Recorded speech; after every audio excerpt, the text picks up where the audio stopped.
Hi Stampers, this is Amy Whalen with Amy's Inklings, and today I am making these covered little journals. They're tiny. I get them as a 3-pack from the Dollar Tree, so they're 33 cents a piece. But I'm covering all of them and then monogramming them in our 5 new in colors. The one I haven't made yet is the Watermelon Wonder. So we're going to make that one next, and I'm going to move these over.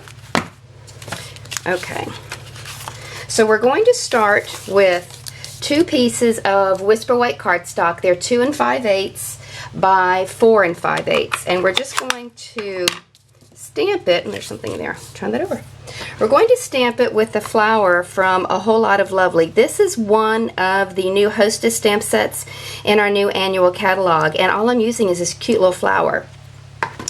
All right, so I've got my Watermelon Wonder cardstock, and what I have found from experience is that it's best to start in the center and then move around. And as you can see, I'm kind of twisting and turning as I stamp. That little boo-boo is going to be covered. I'm not concerned about it. You want to stamp all the way to the edge though.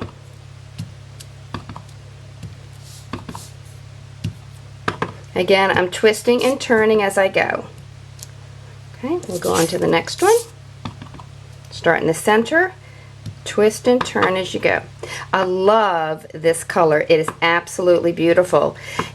I kind of want to say it's in the family of Strawberry Slush, which just retired. So if you loved that color and you're mourning it, then I know that you will love Watermelon Wonder. I don't know why I can't seem to say that. All right, one more there, and we're done. The next thing we're going to do is go ahead and do the monogram. I'm going to use a C, and this one would be from, you know, my all-time favorite, Sophisticated Serifs. And we're just going to stamp that on a piece of Whisper White cardstock. I didn't even bother measuring it because I took it out of my scrap pile. All right, so let's put that all aside. Okay, so we're going to go ahead and glue it, the sides on. Now these were intentionally cut a little bit larger than necessary because it's easier to trim off from the journal than it is to try to cover up a missing spot. Now, right now I'm using Stampin' Up's glue sticks, and for a little journal like this, it's fine. If I wasn't filming, I would probably be using, gosh, I'm drawing a blank now on the name of the glue, the Fast Fuse. Especially if it's a large journal, I always cover the big composition books and stamp on them, and then they become my daily journal. So if I have to take a message from somebody or look up someone's telephone number, everything goes in the journal, and then I don't have to be scrounging around for a little piece of scrap paper. So anyway, for those kind of notebooks, I would definitely use the Fast Fuse. Now, these are cheapo little books. Nothing measures the same. You see how that part is exposed? That's fine. I'm going to cover it with a binding piece of cardstock with the Watermelon Wonder. But so when you're covering these, make sure you're coming to the very edge of all the outer edges of the notebook. And then we're going to trim off the excess, because again, I said it's a lot easier to trim off the excess than it is to try to cover a spot that wasn't covered by cardstock. And these are my old rubber scissors from Stampin' Up back in the day when we had to trim our rubber stamps. There we go. Hold on a second. Okay. Fortunately, we don't have to do that anymore, but they're great utility scissors, so I keep them handy. Cover that. Okay, we're going to come up the side. Again, we're trimming all that off. Okay. Now, what I want to do too is I like to use a sanding block to sand down all the way around. It helps seal the cardstock to the notebook. Notice I'm going down, not up, because I don't want to peel that cardstock up. Also, if there's a little smidge of blue showing, that'll be sanded right off. It's just a great way to, excuse me, to get your cardstock trimmed right up to the edge of the notebook. Okay? All right, let's clear that off. Don't like all that dust. Okay, now it's important to go back to look for the front of the cover. All right, next we're going to start with a piece of cardstock that measures at least 4.5 inches, because that's the dimension of the side of the spine. And what we're using today can be found, it's our new catalog, on page 169 of the new catalog. It's the Stampin' Trimmer Rotary Edition. I just stamped it, put it on my trimmer, and then I'm using the small scalloped Stampin' Trimmer Rotary Cutting Blade. And it's right here. Okay? See, so this is a different arm that's on there, and here's my rotary blade. So, okay, I know that when I'm done, this spine needs to measure 4.5 by 1.5. So we're going to go ahead, again, this is 4.5 inches, and I'm just going to go ahead and start a scallop on this large piece of cardstock. Here's the trick. This has a handle that you have to push down in order for the rotary to actually cut. And I have found it works best to stand up over the trimmer, push down with your whole palm, and trim. See? And it's beautiful. I want 1.5 inches of that, roughly. So again, I'm going to pull this up. You don't have to start from the top, but I just prefer to press all the way down. Easy peasy. And there's your spine. Alright, the other thing I want to do is take a little piece of black cardstock. I put my trimmer away and I didn't mean to. It needs to be at least 5 inches in length, which I'll explain to you in a minute. It's going to peep up from behind the binding edge, and I actually cut it longer than it needs to because I'm OCD and I want the scallops to line up the right way. So we're just going to start with a big piece of black cardstock. See? I'll put this away again. And then we'll eventually be putting it here. So let me go ahead and cut this. It's going to go like that. Okay? So let's cut a piece off. And I have learned from experience, put glue only on this side, because if you put it on the whole piece of black cardstock, then the glue will peek out. Now here, this is why I trimmed extra black, because I want to make sure that these line up the right way, and actually they do. That was serendipity.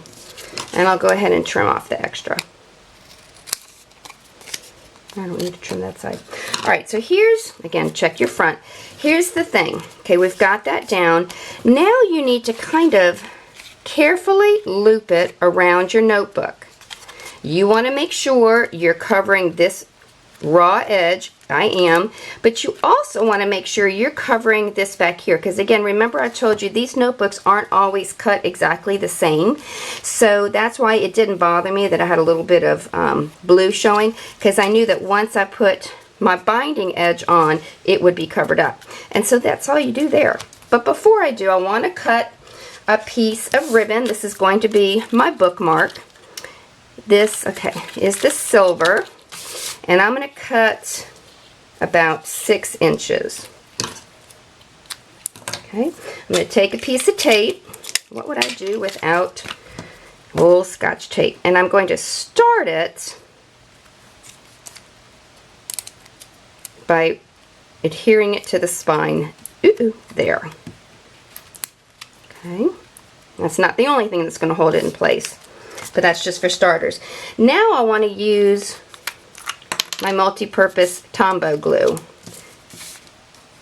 because I do want to make sure that this stays on, and make sure you get all the way to the edges, because that's what tends to want to fray first if something's going to start pulling up.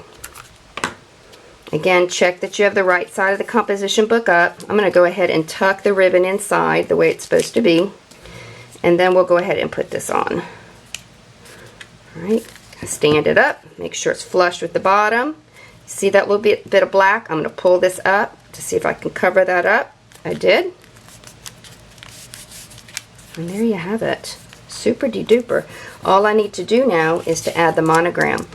Okay, we're going to go ahead and trim it with our 1 3/4 inch by 7/8 of an inch oval punch. I think it's referred to as our large oval punch in the catalog. And then I'm going to take a piece of the Watermelon Wonder, and I'm going to punch one of those.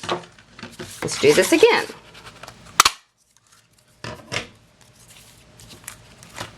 Okay.